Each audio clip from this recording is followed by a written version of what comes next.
मैं आपसे पूछता हूँ जैसे म्यूचुअल फंड में क्या रिस्क है, आप क्या बोलोगे? मार्केट बहुत वोलाटाइल है सर, तो एज एन इन्वेस्टर मैं नहीं देख सकता मेरी वैल्यू नीचे आते हुए। मैंने तो आपसे कभी पूछा ही नहीं कि इक्विटी म्यूचुअल फंड में क्या रिस्क है या डेट म्यूचुअल फंड में क्या रिस्क है, तो आपने इक्विटी म्यूचुअल फंड का मुझे रिस्क क्यों बताया? क्योंकि सर मैंने माइंड में यही सोचा कि आपने इक्विटी के बारे में ही पूछा हो। तो ये एक कॉमन कॉन्सेप्चुअल इनएफिशिएंसी है या इनएडिक्वेसी है रादर, राइट, कि म्यूचुअल फंड का मतलब equity mutual fund. How to become a trusted financial product distributor so that you can win client over first meeting. Finance तो ना ट्रस्ट का ही खेल है। There is nothing more important than trust in this business, और trust की foundation है knowledge. What is the second thing? उसके बाद उसको फिर क्या करना पड़ेगा? एक ट्रस्ट एक बिल्डअप करे वहाँ पे जाके इन्वेस्टर के पास। Don't jump to product selling, right? No matter how good you are at sales, on the first meeting we should dedicate it only to listening. Meeting में जाने से पहले मुझे क्या मेंटली मेरे को कैसे प्रिपेयर होना है, फिजिकली मैं किस तरीके से क्लाइंट्स के पास पहुंचूं, अप्रोच करूं। बेसिक ह्यूमन टेंडेंसी है, हमारा जो मेंटल फ्रेमवर्क है वो पहले ही एक दिमाग बना लेता है कि कौन अच्छा होगा कौन बुरा होगा, before I even open my mouth. Dress to impress which will be the first step to build trust with the client. इसका मतलब नहीं है कि हम एक्सपेंसिव कपड़े पहन लेंगे तभी प्रेजेंटेबल बनेंगे, वो जरूरी नहीं है। हम जिस प्रोडक्ट की बात कर रहे हैं इस इंडस्ट्री में वो इंटेंजिबल प्रोडक्ट है। अच्छा, उसको आप देख नहीं सकते हो, आप उसके बारे में बस सुन सकते हो। तो जो मैं प्रोडक्ट्स बताने वाला हूँ उसके बारे में मुझे इनसाइड आउट हर चीज़ पता होनी चाहिए। तो you should have all the necessary enablers in your sales kit at your disposal. आज भी हमारे देश में सिर्फ 5 से 6% लोग एक्चुअली म्यूचुअल फंड्स में इन्वेस्ट करते हैं। We should first engage in getting your customers or getting your investors to be more aware and literate about financial products, why they should save, why they should invest, why is it necessary, why financial products are necessary as compared to physical assets.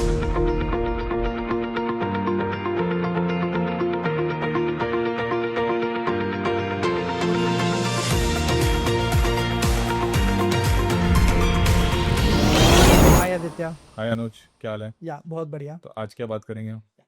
आज हम बहुत ही एक important topic पे बात करने वाले हैं, वो ये है कि how to become a trusted financial product distributor so that you can win client over first meeting. कि जो क्लाइंट के पास जो एक फाइनेंशियल प्रोडक्ट डिस्ट्रीब्यूटर पहुंच रहा है वो फर्स्ट मीटिंग में ही अपना किस तरीके से ट्रस्ट बिल्ड करे कि वो फर्स्ट मीटिंग में ही क्लाइंट को मैं तो ये नहीं बोलूंगा कि बिजनेस ले ले, लेकिन एक तरीके से उसका ट्रस्ट बिल्डअप हो जाए वहां पे।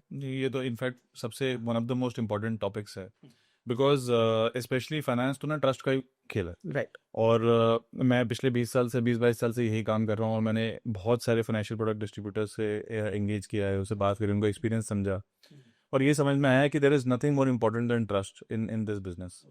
और ट्रस्ट की नींव क्या है, ट्रस्ट की फाउंडेशन क्या है? ट्रस्ट की फाउंडेशन है नॉलेज। मैंने ये चीज़ नोटिस करी है कि अगर एक कमरे में 4 लोग बैठे हैं तो जो सबसे नॉलेजेबल व्यक्ति है उसकी सबसे ज़्यादा इज्जत होती है, उसको सबसे ज़्यादा ट्रस्ट किया जाता है, और वो एक ह्यूमन नेचर है, ह्यूमन प्रवृत्ति है।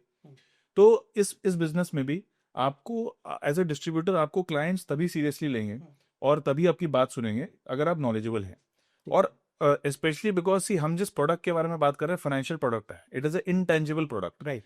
ऐसा तो नहीं है कि कोई ऐसी चीज है जो मैं हाथ में लेके आया हूँ जिसको आप देख परख सकते हो और फिर उसके बेसिस में you can make a purchase decision. It's not tangible product and therefore your knowledge that will matter a lot. Right. ठीक है, तो नॉलेज का मतलब क्या हुआ, हमने ये चीज पहले फर्स्ट एपिसोड में डिस्कस करी थी। वहाँ यहाँ पे मेरा सबसे इंपॉर्टेंट स्ट्रेस रहेगा product related knowledge and concepts पे, राइट।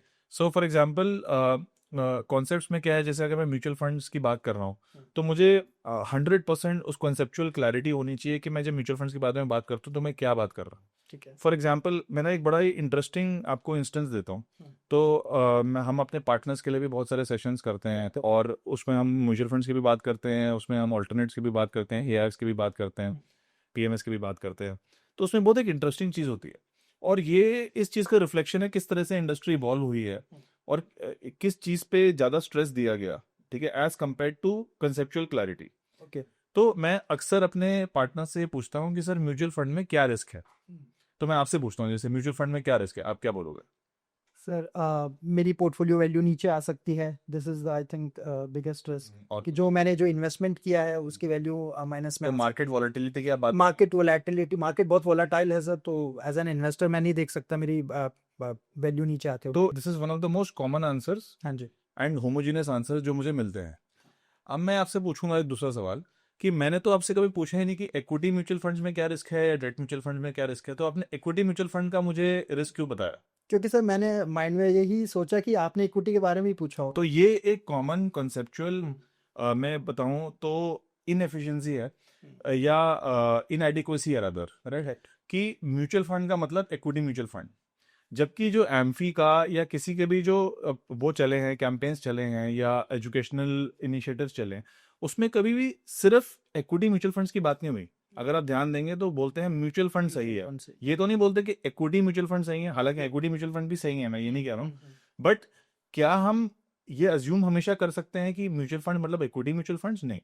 तो we should clearly have a self understanding before we are even explaining to clients कि म्यूचुअल फंड्स का मतलब इक्विटी म्यूचुअल फंड भी होता है, डेट म्यूचुअल फंड भी होता है, हाइब्रिड म्यूचुअल फंड भी होता है, ईटीएफ भी होता है, बैक सेवर भी होता है, बहुत सारी चीजें होती हैं। तो अगर कोई इन्वेस्टर जिसने शायद पहली बार म्यूचुअल फंड्स के बारे में सुना है या कहीं से सुना है, अभी इन्वेस्ट नहीं किया है, तो अगर वो घबराते हैं कि अरे मेरा नुकसान तो नहीं हो जाएगा इसमें, तो हम गैम्बल कर रहे हैं तो हमारा एक डिफॉल्ट रिएक्शन ये नहीं होना चाहिए कि नहीं नहीं मैम कि हम या सर कि हम जितना ज्यादा टाइम लगाएंगे इक्विटी म्यूचुअल फंड में उतना कम रिस्क हो जाएगा, मार्केट तो वॉलेटाइल रहती है, हमें इसमें इस कंक्लूजन पे जंप नहीं करना है। सबसे पहले तो मैं बोलना है equity mutual fund does not only mean equity mutual fund. And जब मैं भी आपसे बात कर रहा हूँ, निवेश की बात कर रहा हूँ, तो मैं सिर्फ इक्विटी म्यूचुअल फंड की बात नहीं कर रहा हूँ। हो सकता है कि आपके जो सीनियर सिटीजन हैं फैमिली में, उनको एफडी को अल्टरनेटिव चाहिए, और एफडी को अल्टरनेटिव जो है, मैं सीधा एफडी से इक्विटी म्यूचुअल फंड पे नहीं आऊंगा, प्रोबेबली पहले डेट म्यूचुअल फंड में आऊंगा, फिर इक्विटी में आऊंगा, या पहले डेट में फिर हाइब्रिड में फिर इक्विटी में आऊंगा। तो ये कॉन्सेप्चुअल क्लैरिटी तो म्यूचुअल फंड्स की मैं बात कर रहा हूँ। इसके बाद मैंने ये देखा कि हमारा हमेशा से पोजीशनिंग था कि म्यूचुअल फंड सही है, पर क्या सिर्फ यही है? तो ऑल्टरनेट्स ऐसे ही तो अपने आप से ग्रो नहीं कर रहा है, राइट? ऑल्टरनेट्स भी, एआईएफ जो है 18 लाख करोड़ की इंडस्ट्री अपने आप से तो नहीं बनी, निवेशकों ने पैसा डाला। पीएमएस भी 14 लाख करोड़ की इंडस्ट्री नहीं बनी, निवेशकों ने पैसा डाले। तो म्यूचुअल फंड सही तो है, बट सिर्फ यही नहीं है, और भी बहुत सारे अपॉर्चुनिटीज हैं। तो जब ये पोजीशनिंग तो अच्छी हुई, बट मैंने ये देखा कि बहुत बारी क्या हो रहा था कि जब डिस्ट्रीब्यूटर्स अपने क्लाइंट्स के पास जा रहे थे, तो वो स्ट्रेट अवे प्रोडक्ट पुशिंग पर पहुंच गए, प्रोडक्ट डिस्कशन पर पहुंच गए। और इसका जो लॉजिकल इम्पैक्ट ये हुआ कि इन्वेस्टर के दिमाग में ये चला गया कि एआईएफ का मतलब होता है इक्विटी, या पीएमएस का मतलब होता है इक्विटी, और कुछ होता ही नहीं है। तो हमें ये कंसेप्चुअल क्लैरिटी इसमें भी होना जरूरी है कि ऑल्टरनेट्स का मतलब सिर्फ ऑल्टरनेट इक्विटी नहीं है, डेट भी है, पीएमएस में भी डेट भी होता है। तो there are different opportunities, and we first of all need to have that conceptual clarity, तभी हम अपने क्लाइंट्स को कंसेप्चुअल क्लैरिटी दे पाएंगे, which is very important. Client को पहले खुद वो प्रोडक्ट समझना बहुत इंपॉर्टेंट है, before we go to returns, before we go to risk, ये वो पहले कॉन्सेप्ट उनको समझाना बहुत जरूरी थी। सो अपने आप को एस्टेब्लिश करने के लिए as a trusted financial product distributor हमको अपनी कॉन्सेप्चुअल नॉलेज को इंक्रीज करना पड़ेगा, चाहे वो म्यूचुअल फंड से रिलेटेड है, चाहे वो पीएमएस से है, चाहे वो अल्टरनेट इन्वेस्टमेंट फंड, भले वो म्यूचुअल फंड, हाँ म्यूचुअल फंड से भी हो गया, पीएमएस हो गया, चाहे जो भी प्रोडक्ट्स अवेलेबल है, we should be very well be aware of what the product is, risk, return, whatever the concepts are, we should be aware. सो ये तो पहली चीज हो गई। What is the second thing कि उसके बाद उसको फिर क्या करना पड़ेगा अपने आप का, कि एक ट्रस्ट एक बिल्डअप करे वहां पे जाके इन्वेस्टर के पास, या वो कौन कौन से माध्यम है जिससे वो ऐसा कर सकता है, और सेंट्रिसिटी हम किस चीज में ऐसे उसकी हेल्प करेंगे कि अब वो क्लाइंट के पास जाके उसका ट्रस्ट बिल्ड हो as a trusted wealth manager. तो फर्स्ट ऑफ ऑल तो जैसे मैंने भी कहा, मैं at the cost of being repetitive में बोलना चाहूंगा कि तुरंत फर्स्ट मीटिंग से प्रोडक्ट पे मत पहुंचिएगा, ठीक है? Don't jump to product selling, right, no matter how good you are at sales. तो मैंने ये देखा है अक्सर कि काफी डिस्ट्रीब्यूटर्स इस चीज पे तो बहुत अच्छा काम करते हैं कि they know learn about the product, हमारे सारे वेबिनार सेमिनार्स में आते हैं और डिलीजेंटली रीडिंग भी करते हैं और सब कुछ अच्छा बोलते हैं, बट जब वो पहली मीटिंग से प्रोडक्ट पुश में, और ये मेरा पर्सनल एक्सपीरियंस रहा है कि फर्स्ट मीटिंग में if you jump to product, no matter चाहे क्लाइंट भी बोले, don't jump to product selling from the first meeting. On the first meeting we should dedicate it only to listening and to get as many inputs as possible from the client। हमें सुनना है कि client की प्रवृत्ति क्या है, उसकी risk return apatite क्या है। हो सकता है कि वो बहुत उसकी रिस्क एपेटाइट बहुत हो, बट उसकी कैपेसिटी बिल्कुल ना हो, क्योंकि वो खुद अभी अनअवेयर है कि वो कितना रिस्क ले सकता है या नहीं ले सकता। तो जैसे एक होती है मेरी रिस्क लेने की क्षमता, और एक होती है रिस्क लेने की विलिंगनेस। Willing. इन दोनों को अगर हम मिला दें, you know, we can introduce products और डिस्कस प्रोडक्ट्स अकॉर्डिंगली। तो मेरी क्षमता तो है लेकिन मैं लेना नहीं चाह लेना रहा। नहीं चाहता, वो भी गलत वो भी है, गलत। और अब मेरी क्षमता ही नहीं है बट मैं लेना चाहता हूँ, ये तो सबसे गलत ये है। भी सबसे- तो ये मैं ऐसी तो नहीं गेज कर पाऊंगा, पहले मुझे क्वेश्चंस पूछने पड़ेंगे, फिर मुझे ये भी पूछना पड़ेगा कि कोई कंफर्टेबल है किसी प्रोडक्ट से, एसेट क्लास से है कि नहीं। तो सारे क्वेश्चंस पहले पूछ के, इनपुट्स पहले पूछ के, एक प्रॉपर डायरी में नोट डाउन करके, then if we seek another appointment letter to come with the necessary solutions. ठीक है, सेकेंडली फिर मुझे गोल्स भी उसके पूछने हैं कि भाई आप इस पैसे से चाहते क्या। तो होता क्या है कि in the initial years of a investor, मतलब अगर मैं 20 से 30 साल की उम्र के बीच में हूँ, मैं एक कैपिटल अक्यूमुलेशन फेज में होता हूँ, जिसमें मेरे स्पेसिफिक गोल्स होते हैं, शॉर्ट टर्म गोल्स होते हैं कि भाई मुझे शादी करनी है, वेकेशन पे जाना है, गाड़ी खरीदनी है। मीडियम टर्म गोल है कि मुझे घर खरीदना है। लॉन्ग टर्म गोल ये है कि रिटायरमेंट करनी है। तो इस सारे गोल्स को मद्देनजर रखते हुए I have to then come up with a plan and then suggest instruments. अगर मैं ये सिस्टम, और इसके लिए बहुत सारे टूल्स अवेलेबल हैं with centricity in their platform. ये मेरा यही नेक्स्ट क्वेश्चन था कि हाँ, तो हम कैसे ये सारी चीजें तो ऑलरेडी अवेलेबल है। तो most of our partners are very actively using tools like goal planning, they are using the financial planning tool, Okay. they are using tools available in Marcom to come up with the right SIP number। तो ये सारी चीजें तो already use कर रहे हैं partners. तो unless and until we ask the questions, इन टूल्स का कोई काम नहीं है। तो पहले पूछें, टूल्स का इस्तेमाल करें, then arrive at what we should propose to the client, and then talk about product. तो प्रोडक्ट की बात सबसे लास्ट में आए तो सबसे अच्छा होता है। सवाल सबसे कम आते हैं क्लाइंट से। अगर हम शुरू से ही प्रोडक्ट के पीछे जाएंगे तो क्या होता है, क्लाइंट भाग जाता है कि भाई he is interested in pushing the product and he is not interested in what I need. So वहां पे ही आधी सेल्स जो है वो वाइप आउट हो जाती है।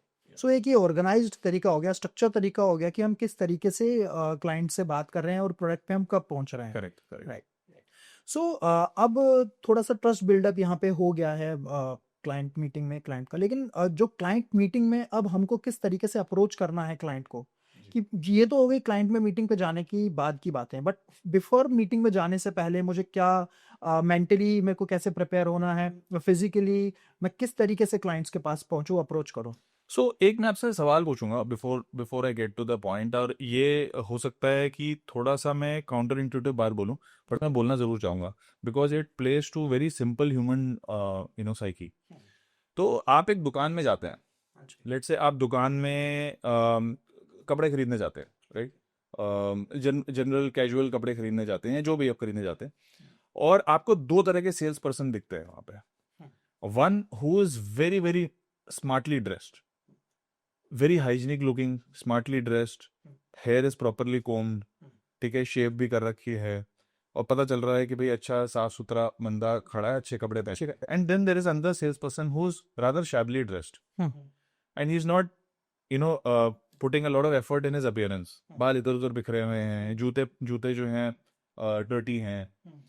आप किससे बात करना चाहेंगे? तो ऑब्वियसली जो बड़े अच्छे से वेल ड्रेस्ड है। क्यों, आपने तो अभी पूछा ही नहीं कि किसको ज्यादा पता है। नहीं, क्योंकि अपने मैं जिस शॉप में आया हूँ, मैं कपड़े लेने आया हूँ, तो एक मेरा माइंडसेट हो गया उसको कि ये अच्छे से ड्रेस्ड है तो ये मुझे चीजें भी अच्छी दिखाई। ये बेसिक ह्यूमन टेंडेंसी है।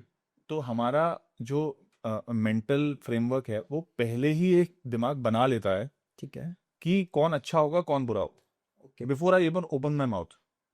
और ये अनफॉर्चुनेट चीज है, हम एक चीज पढ़ते भी हैं बचपन में, डोंट जज a book by its cover, but unfortunately हम यही करते हैं, वी जज a book by its cover only. ठीक है, तो पहला जो हम पड़ाव पार करेंगे of building trust, which is the most important thing in wealth, will be to dress in a smart way, in a presentable way, ठीक है, इन अ प्लीजिंग वे। इसका मतलब नहीं है कि हम एक्सपेंसिव कपड़े पहन लेंगे तभी प्रेजेंटेबल बनेंगे, वो जरूरी नहीं है। बट प्रेजेंटेबल होने के लिए ठीक ठाक कपड़े पहनना, अपने अपीयरेंस को ध्यान देना, ठीक है, ओवरऑल जनरल उसको अपने द वे यू लुक उसको ध्यान देना is a very important factor. It goes a very long way. तो ये हमने, जब मैं बैंक्स में काम करता था, मल्टीनेशनल बैंक्स में काम करता था, इस पे बहुत ज़्यादा फोकस होता था। मैंने सिटी बैंक में बहुत टाइम गुजारा, और मैं तब भी सोचता था कि यार इससे क्या, ऐसा क्या हो जाएगा, मतलब नॉट दैट मैं शैबली ड्रेस था, बट काफ़ी वहाँ पे इंपॉर्टेंट होता था कि हम टाई पहने और नीटली पहने, शूज़ पॉलिश्ड रहें, ठीक है, और हम हमेशा ग्रीट करें कस्टमर्स को इन a very formal way.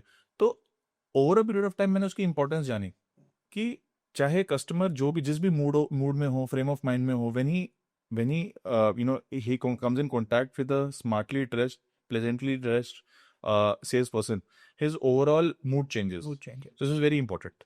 So first is dress smartly, dress in a presentable manner, and dress to impress, which will be the first step to build trust with the client.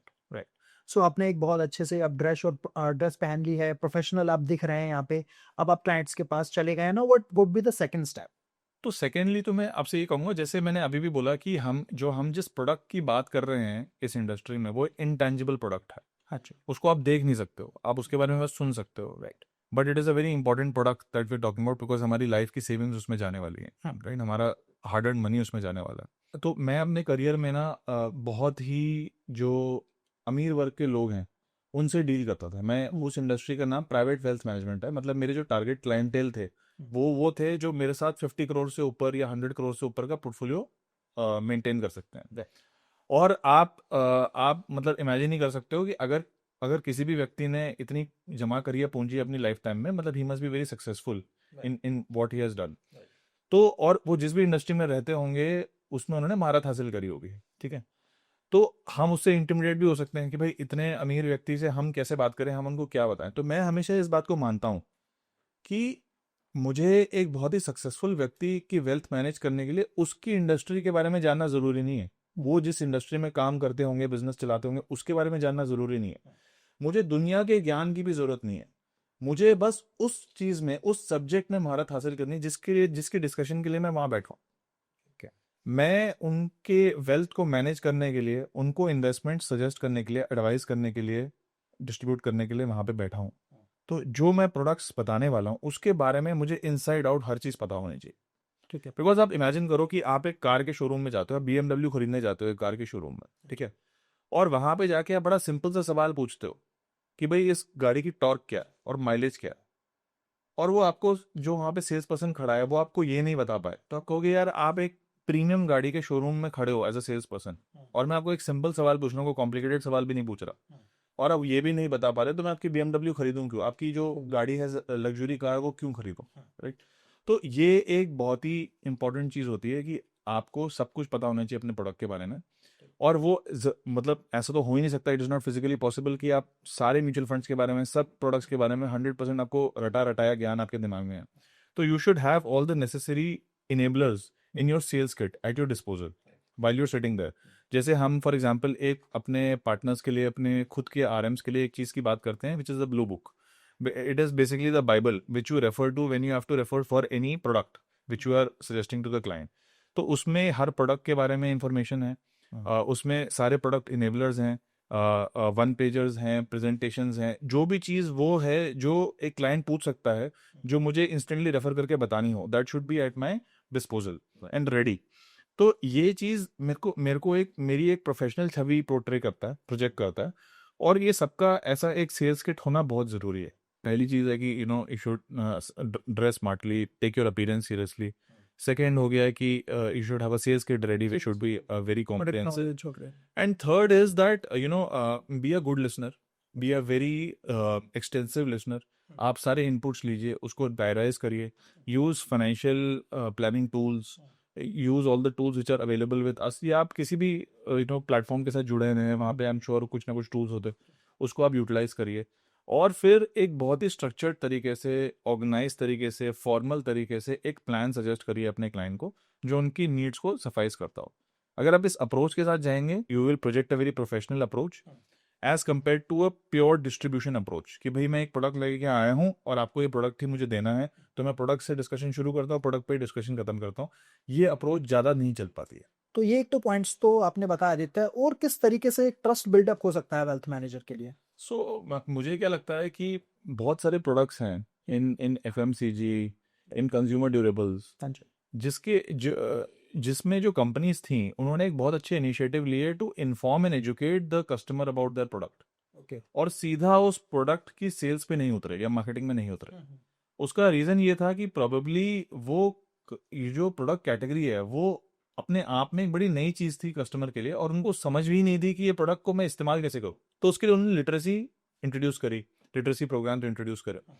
तो for example हमें भी इस industry में as distributors we should not jump to product selling, and rather we should first engage in getting your customers or getting your investors to be more aware and literate about financial products. Okay. Why they should save, why they should invest, why is it necessary, why financial products are necessary as compared to physical assets.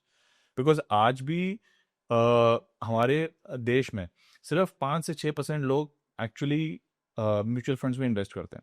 तो बहुत बड़ी एक population है India में जिन्होंने financial products शायद consider ही नहीं करे, इन्वेस्टमेंट प्रोडक्ट्स तो कंसिडर करे ही नहीं. अरे उनके लिए आज भी सेविंग्स का माध्यम जो है वो रियल एस्टेट है, मतलब प्रॉपर्टी है, फिजिकल प्रॉपर्टी वो भी, और शायद गोल्ड है या ज्वेलरी है.